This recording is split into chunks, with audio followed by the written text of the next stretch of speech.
जय हिंद। बिट्टू सर गया चैनल में आपका स्वागत है। आज हम क्लास 10 का फर्स्ट अध्याय वास्तविक संख्या लेकर के आए हैं, जिसमें हम प्रथम लेसन का फुल कंसेप्ट पढ़ने वाले हैं। इसके बाद हम लोग इस पर आने वाले प्रश्नों को भी देखेंगे।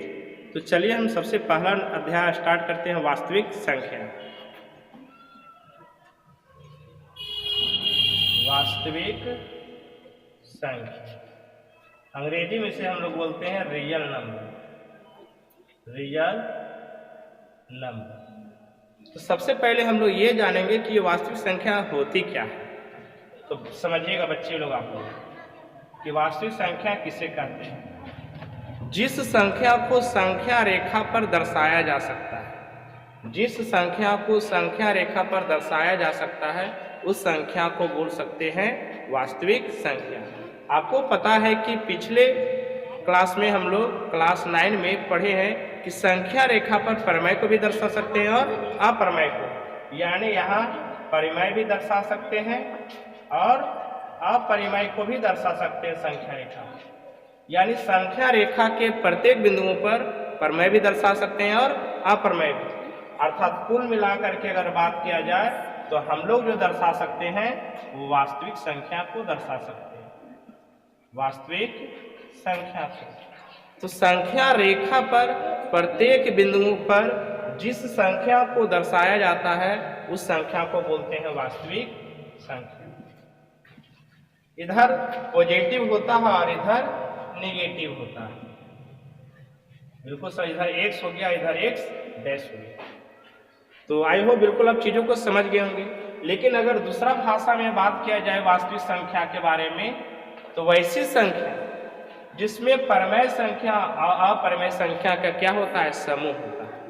अर्थात बोल सकते हैं परिमेय संख्या और अपरिमेय संख्या के समूह से बनने वाली जो संख्या होती है उसको बोलते हैं वास्तविक संख्या।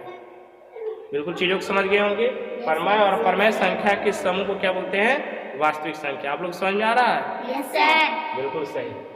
चलिए अब हम बात करेंगे इस संख्या के, वास्तविक संख्या जो है इसको कितने प्रकार होते हैं और संख्या को किस तरह से बांटे गए हैं। तो सबसे पहले हम लोग संख्या का बंटवारा करेंगे। यह जो संख्या है यह संख्या भी शादी करता है। तुम लोग को पता है जिस तरह से मनुष्य शादी करता है ना, उसी तरह से संख्या भी शादी करता है और इसके भी छोटे छोटे प्यारे प्यारे नन्हे नन्हे बच्चे होते हैं। तो ये संख्या के जब शादी किया तो इसका 2 बच्चे हुए। एक बच्चे का नाम रखा गया वास्तविक संख्या और दूसरे बच्चे का नाम रखा गया अवास्तविक संख्या। अवास्तविक संख्या। वास्तविक संख्या अवास्तविक संख्या जो है इसका गुण और इसका गुण दोनों अलग अलग, ये दोनों भाई है। वास्तविक संख्या जो बोलता है उसको कहता है कि हम जैसे जैसे तुम करेगा वैसे वैसे हम उल्टा करेंगे। यानी अवास्तविक संख्या का दूसरा नाम है काल्पनिक संख्या। काल्पनिक संख्या यानी इमेजिनरी नंबर। थोड़ा सा चर्चा कर लेते हैं ये संख्या के बारे में। संख्या बना है किससे? अंक से। संख्या किससे बना है? अंक से। जिस तरह से हम लोग के शरीर का सबसे छोटा इकाई देखा जाए तो कोशिका है। इस घर का, इस बिल्डिंग का सबसे छोटा इकाई देखा जाए तो ईंट है। पदार्थों का जो सबसे छोटा इकाई है वो परमाणु है। ठीक उसी प्रकार से ये संख्या की सबसे छोटी इकाई जो है वो क्या है? अंक। संख्या की सबसे छोटी इकाई को क्या कहते हैं? अंक कहते हैं। अंक कौन कौन होते हैं? 0, 1, 2, 3, 4, 5, 6, 7, 8, 9, यानी कुल मिला के 10 अंक होते हैं। 1, 2, 3, 4, 5, 6, 7, 8, 9, 10। इन्हीं 10 अंकों से सारी संख्या की निर्माण हुई है। तो संख्या की सबसे छोटी इकाई को क्या कहते हैं? अंक कहते हैं। शरीर जीव की सबसे छोटी इकाई को क्या कहते हैं? कोशिका कहते हैं। पदार्थ की सबसे छोटी इकाई को क्या कहते हैं? परमाणु कहते हैं। तो बच्चे लोग आप लोग को एकदम समझ में आ रहा है? Yes sir. बिल्कुल सही। तो ये संख्या के कितने बेटे? 2 बेटे, एक वास्तविक संख्या और एक अवास्तविक संख्या। तो वास्तविक संख्या उस संख्या को कहते हैं जिस संख्या को संख्या रेखा पर दर्शाया जा सकता है, जिस संख्या को संख्या रेखा पर दर्शाया जा सकता है, अर्थात इसमें परमेय संख्या भी रहेगा और अपरमेय संख्या, यानी दूसरा भाषा में कह सकते हैं परमेय और अपरमेय के समूह को क्या कहते हैं, वास्तविक संख्या। अब देखिए अवास्तविक संख्या क्या होता है, वैसी संख्या जिसे संख्या रेखा पर नहीं दर्शाया जा सकता है। अब आप लोगों को पता होगा कि ये संख्या रेखा पर हम लोग √2 को दर्शाते थे, √3 को दर्शाते थे, 3/2 को, यानी ये परमेय है और ये क्या है, अपरमेय, यानी परमेय अपरमेय को दर्शाते थे, यानी कुल मिला के बात किया जाए तो वास्तविक संख्या को दर्शाते हैं।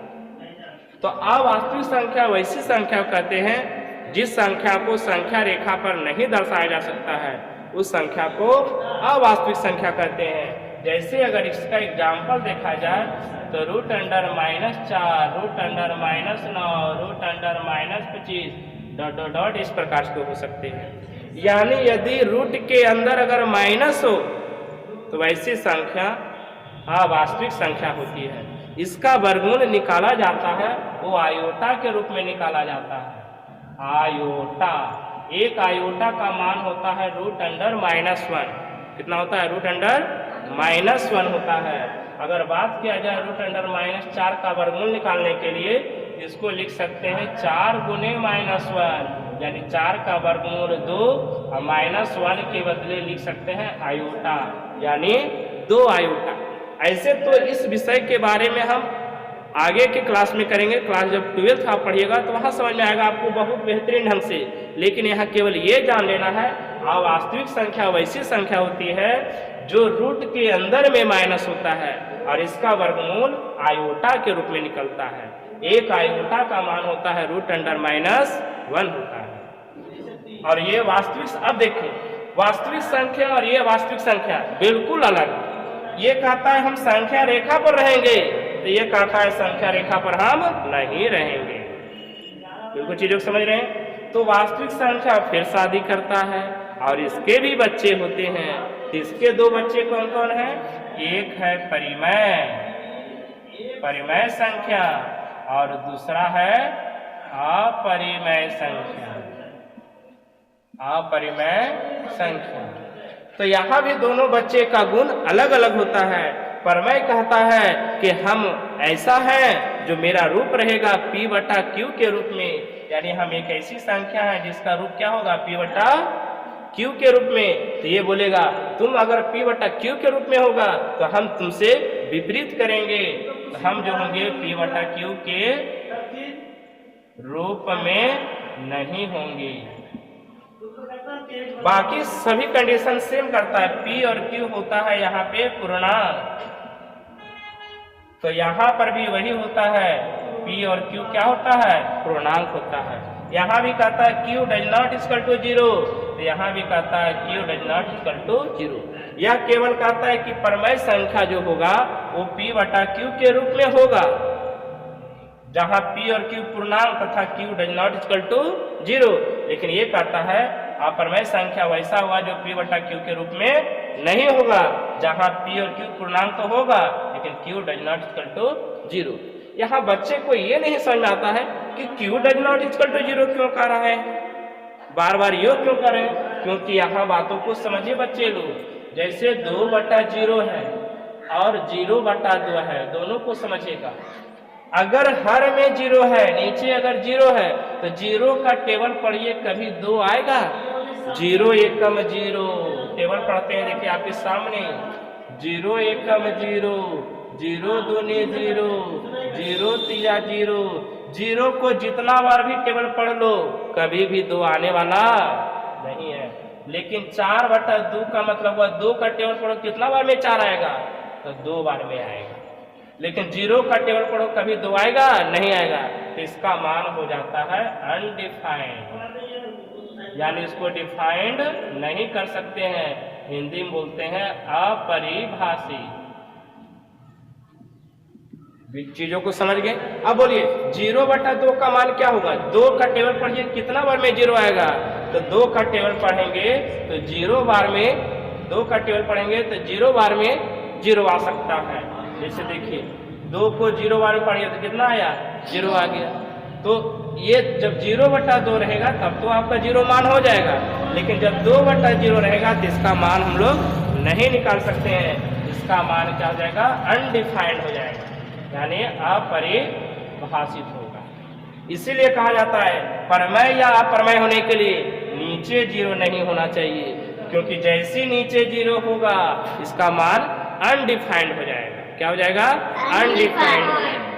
तो परमेय संख्या वैसी संख्या है जिसे P/Q के रूप में लिख सकते हैं। अच्छा, एक पूर्णांक की बात कर रही है। पूर्णांक होती है 0, 1, 2, 3 डॉट डॉट, -1, -2, -3 डॉट डॉट, यानी प्राकृत संख्या और प्राकृत संख्या के ऋणात्मक, प्राकृत का ऋणात्मक में 0 को शामिल कर देने से जो संख्या का समूह बनता है उसको बोलते हैं पूर्णांक संख्या, इंटीजर नंबर। प्राकृत संख्या, प्राकृत संख्या के ऋणात्मक में 0 को शामिल कर देने से जो संख्या का समूह बनता है उसको कहते हैं पूर्णांक संख्या। तो यही 3 थर्मामीटर है जिससे हम चेक करेंगे कि परमेय है या अप्रमेय। जैसे बात किया जाए, छोटा सा एग्जाम्पल कहेंगे कि -3/2 परमेय है या नहीं है, तो हम थर्मामीटर लगावेंगे परमेय का। परमेय कहता है कि हम होते हैं P/Q के रूप में। चलो हम भी हैं P/Q के रूप में। P/Q में P और Q बोलता है कि पूर्णांक होता है, तो पूर्णांक में चाहे तो 1 2 3 4 प्लस में, चाहे तो 1 2 3 4 माइनस में। देखिए 1 2 3 4 माइनस में है और ये क्या है? प्लस में। तो पूर्णांक में भी -3 आता है, 2 भी आता है। बोलता है नीचे 0 नहीं होना चाहिए, इसमें भी नीचे 0 नहीं है, अर्थात ये कैसी संख्या है? परमेय संख्या। आई हो बिल्कुल अब चीजों को समझ गए होंगे। लेकिन जब कहेंगे 22/7 क्या है, तो ये भी परमेय है। देखिए P/Q है और P और Q पूर्णांक, 22 भी पूर्णांक में आता है, 7 भी आता है, और नीचे 0 नहीं है, तो ये भी क्या है? परमेय। लेकिन एक समझने की यह बात हो जाती है, किसी का मान ये पाई है, ये जो पाई है 3.142 डॉट डॉट डॉट, यह एक अपरिमेय संख्या है। अब बच्चे लोग को समस्या हो जाता है कि पाई अपरमेय है, इसका मान 22/7 परमेय है, ऐसे कैसे हो गया? बिल्कुल बच्चे, इसी चीजों को तो ध्यान से समझना है। यहाँ पे 22/7 जो है P/Q के रूप में है, और P और Q पूर्णांक है, और Q does not equal to 0 भी है, लेकिन पाई का मान 3.142 जो आ रहा है वो अशांत में अनावर्ती है, क्योंकि दशमलव के बाद जो संख्या है अलग अलग आ रही है। तो दशमलव के बाद अगर संख्या अलग अलग आएगी तो वैसे प्रसार को बोलते हैं अशांत, अनावर्ती, नॉन टर्मिनेटिंग, नॉन रिपीटिंग। यानी अप्रमेय संख्या का जो दशमलव प्रसार होता है वो होता है अशांत, अनावर्ती।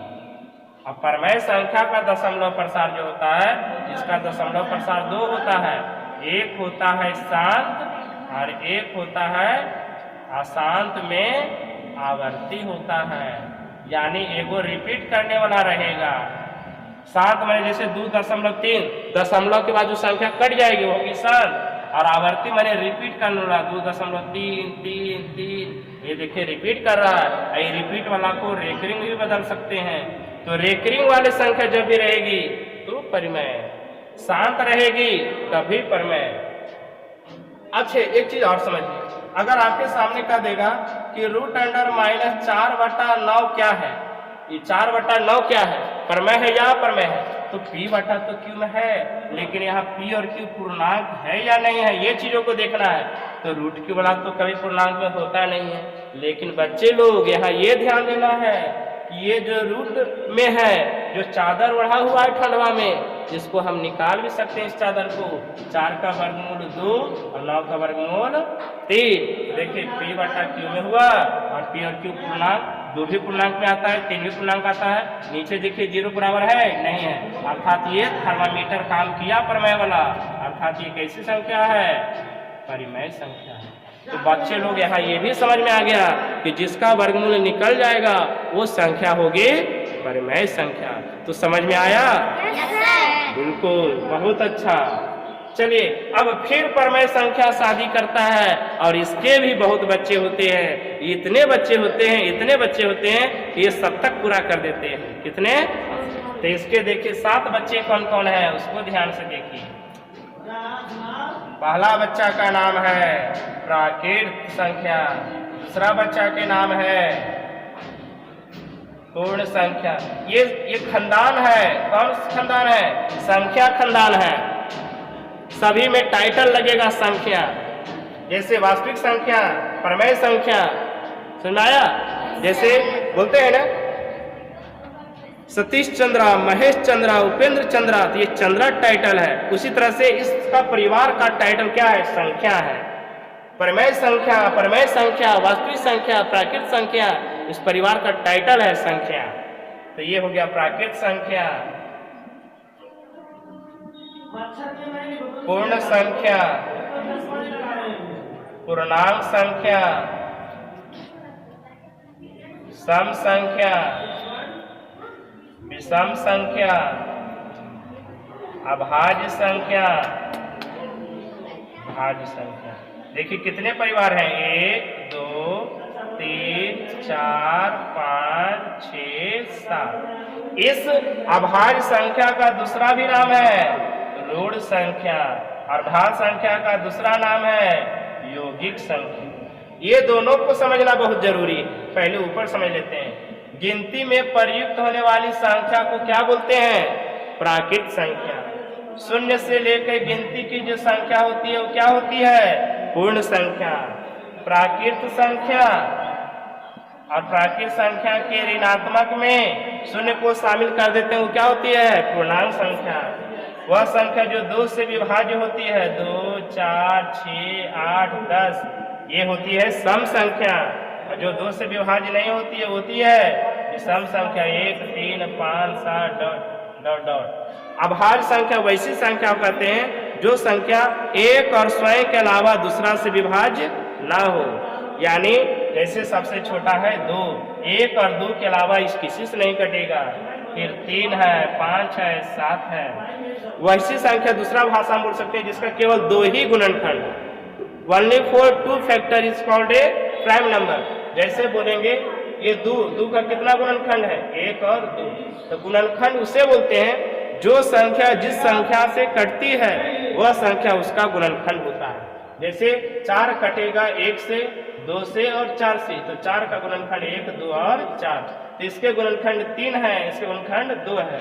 तो वह संख्या जिसके केवल 2 गुणनखंड है वो होगी अभाज्य संख्या, और जिसका 2 से अधिक गुणनखंड है वो होगी भाज्य संख्या। तो भाज्य संख्या का सबसे छोटा नंबर कौन है? 4 6 8 9 10। ये संख्या आई होप बिल्कुल आप चीजों को समझ गए होंगे यहाँ तक, संख्या तक। तो हम मिलेंगे अगले वीडियो में अगले दिन। तब तक के लिए सभी लोग को नमस्कार, धन्यवाद। चलिए इसी तरह से हमारे चैनल पर बने रहें।